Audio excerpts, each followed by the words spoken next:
શિયાળભાઈ બે કોણ હતું? મિત્ર હતા. કોણ હતું? મિત્ર. તો શિયાળભાઈ ને ઊંટભાઈ રોજ ભેગા થાય. મિત્ર હોય એટલે રોજ ભેગા બેસીએ. અને એક દી ઊંટભાઈ કહે, શિયાળભાઈ તો કીધું હાલો ને આપણે ઈ કે શેરડી ખાવા જઈએ કે હવે તો શેરડી ખાવાનું મન થયું છે. તો હવે શિયાળભાઈ કહે ચાલો આપણે જઈએ. હવે બે મિત્રોએ એક દિવસ નક્કી કર્યું આપણે શેરડી ખાવા જઈએ.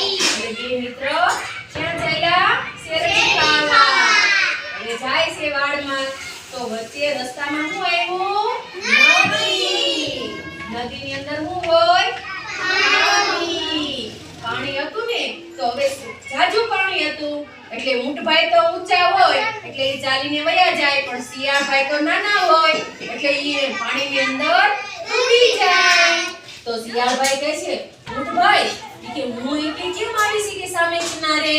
તો ઊંટભાઈએ કીધું તમે મારી પીઠ ઉપર બેસી જાઓ, હું તમને સામે કિનારે બેસાડી દઉં. હવે ઊંટભાઈએ તો શિયાળભાઈને ક્યાં બેસાડ્યા? ખંભા ઉપર અને સામે કિનારે લઈ ગયા. હવે વાડ આવ્યો. વાડમાં બે શેરડી ખાવા માંડ્યા. પણ ઊંટભાઈનું પેટ કેવડું હોય? મોટું. શિયાળભાઈનું પેટ કેવડું હોય? નાનું. હવે શિયાળભાઈએ તો થોડી શેરડી ખાધી ને તો એનું પેટ ભરાઈ ગયું અને ઊંટભાઈ તો હજી એનું પેટ અધૂરું હતું. તો શિયાળભાઈ કહે છે હવે મારે શેરડી ખાવી નથી, હવે મારે કે બોલવું છે.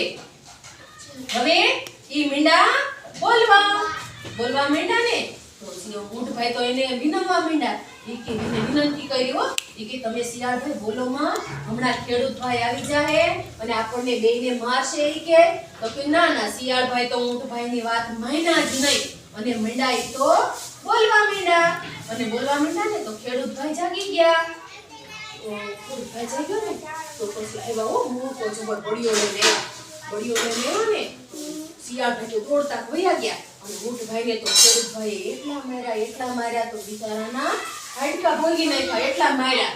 તો હવે તો પછી શિયાળભાઈ તો મંડ્યા હાલવા, પણ ઈ જાય ક્યાં? ઘરે તો ન પહોંચે. આડું હું આવતું હતું? શિયાળભાઈ તો નદી કિનારે બેઠા અને ઊંટભાઈ તો બિચારા માર ખાય આખા બધું દુખતું હતું.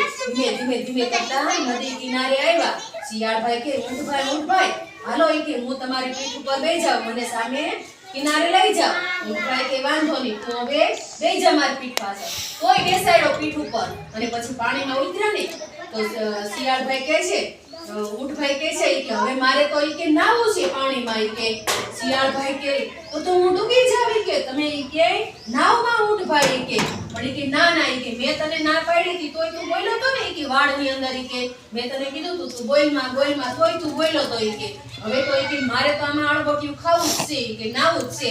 હવે શિયાળભાઈ તો વિનંતી કરવા માંડ્યા, હાથ જોડવા માંડ્યા અને પછી ઊંટભાઈએ એને માફ કરી દીધું. ઈ કે હવે આવું કોઈ દિવસ તું દગો કરતો નહીં, મિત્રતામાં કોઈ દિવસ દગો હોય નહીં. અને ઊંટભાઈએ એને માફ કરી દીધું અને સામે કિનારે પહોંચાડી દીધું, પણ મિત્રતામાં કોઈ દિવસ આવું કરાય નહીં.